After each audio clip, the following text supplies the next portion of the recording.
నమస్తే welcome to our channel. AP liquor scam కి సంబంధించి మరో కొత్త పేరు బయటకు రావడం నర్రెడ్డి సునీల్ రెడ్డి. ప్రస్తుతం ఎవరి నర్రెడ్డి సునీల్ రెడ్డి అనేది చర్చనీయాంశంగా మారింది. మరి గతంలో తండ్రి అధికారాన్ని పెట్టుకుని అక్రమాస్తులు సంపాదించిన దాంట్లో కూడా ఈ నర్రెడ్డి సునీల్ రెడ్డి పాత్ర ఉందని, జగన్ ఆర్థిక వ్యవహారాలన్నీ చూసేది ఇతనే అని చెప్పి పలు కథనాలు అయితే వస్తున్నాయి. దీనిపైన చర్చించడానికి మనతో పాటుగా ఉన్నారు ప్రముఖ రాజకీయ సామాజిక విశ్లేషకులు అప్పసాని రాజేష్ గారు.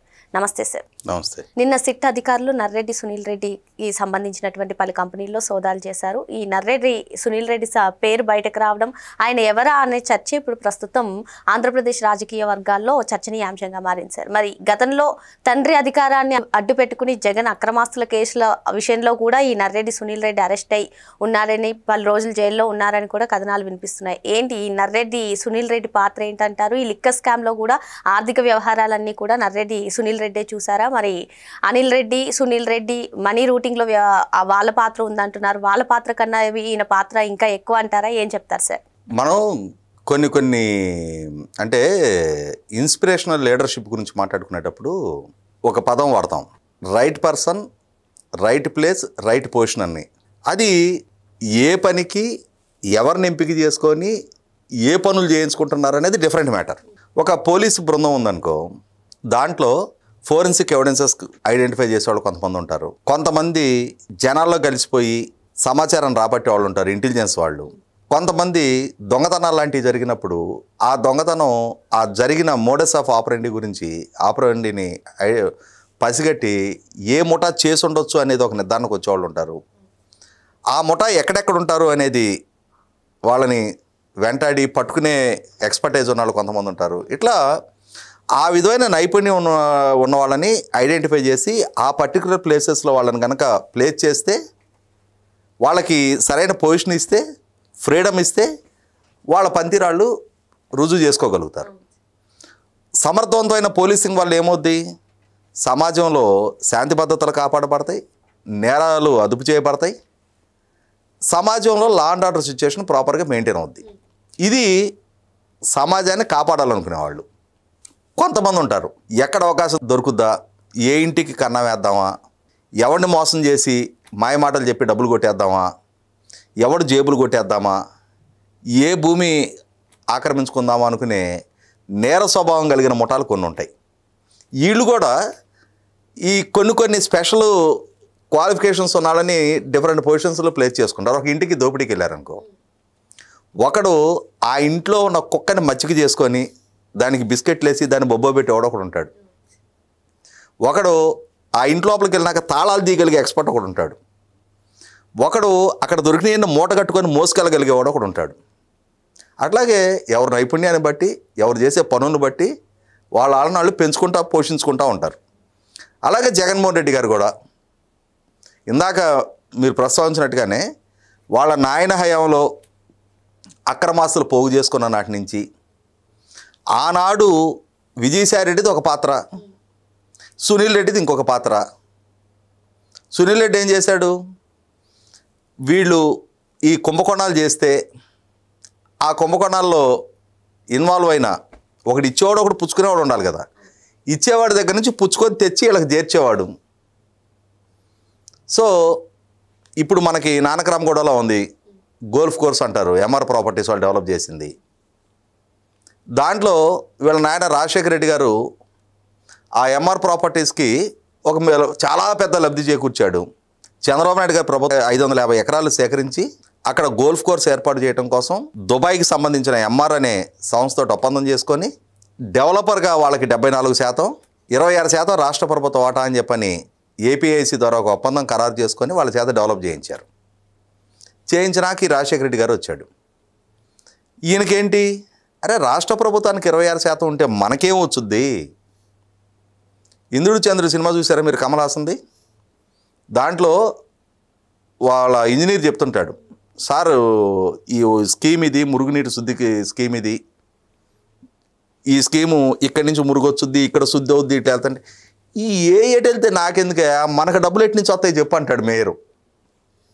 అట్లాగే రాజశేఖర రెడ్డి గారు కూడా రాష్ట్ర ప్రభుత్వానికి ఎంత ఉంటే నాకెందుకు, ఎంఆర్కి ఎంత ఉంటే నాకెందుకు, మనకు డబ్బులు వచ్చే మార్గం ఏంటి అంటే అప్పుడు అంబటి రాంబాబు ఏపీఐసి చైర్మను, మరి అంబటి రాంబాబు ఇచ్చాడో సలహా, ఇంకెవరు ఇచ్చారో తెలియదు.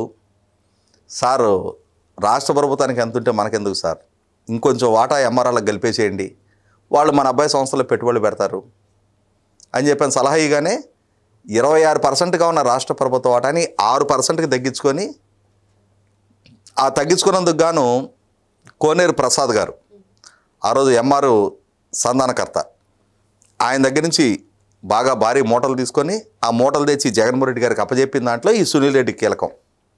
కాబట్టి ఆ రోజుల్లో జేడీ లక్ష్మణ్ గారి ద్వారా జరిగిన విచారణలో ఈ సునీల్ రెడ్డి ప్రమేయాన్ని నిర్ధారించుకొని సునీల్ రెడ్డిని, జగన్ రెడ్డిని అందరినీ జైలు పాలు చేశారు.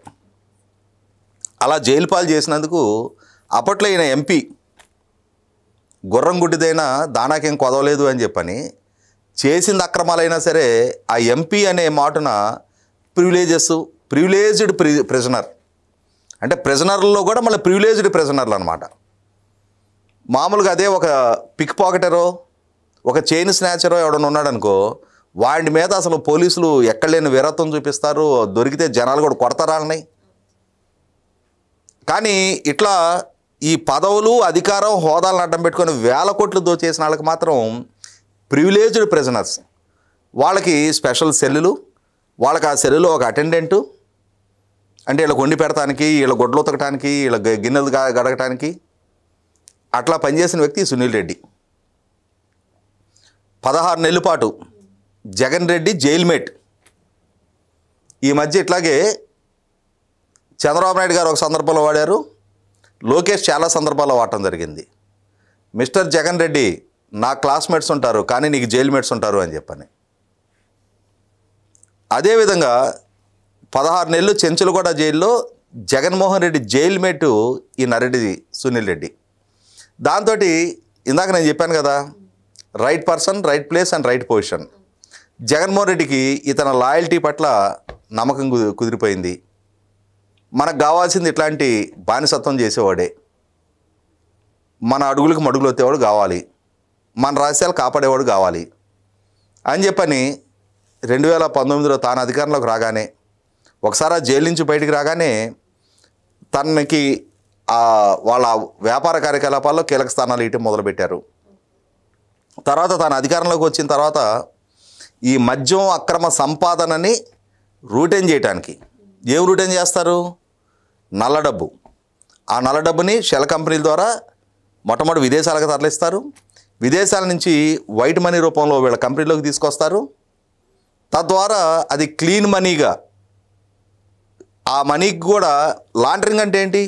ఇప్పుడు లాండ్రీకి బట్టలు ఇచ్చామంటాం అంటే ఏంటి? మార్చిపోయిన నీ బట్టల లాండ్రీకి ఇస్తే అలా మురికి వదిలిచ్చి మళ్ళీ నీకు శుభ్రమైన బట్టలు అప్పచెప్తారు. అలాగే నల్ల డబ్బుని లాండర్ చేస్తే తెల్ల డబ్బు అవుద్ది. మనీ లాండరింగ్ అనేది prevention of money laundering act కింద ఎన్ఫోర్స్మెంట్ డైరెక్టరేట్ కేసులు నమోదు చేస్తుంది. యావజ్జీవ శిక్ష వరకు పడటానికి ఆస్కారం ఉన్న కేసు అది, నాన్ బెయిలబుల్ కేసు. దశాబ్దాల తరబడి జైళ్ళల్లో మగ్గించదగ్గ కేసు.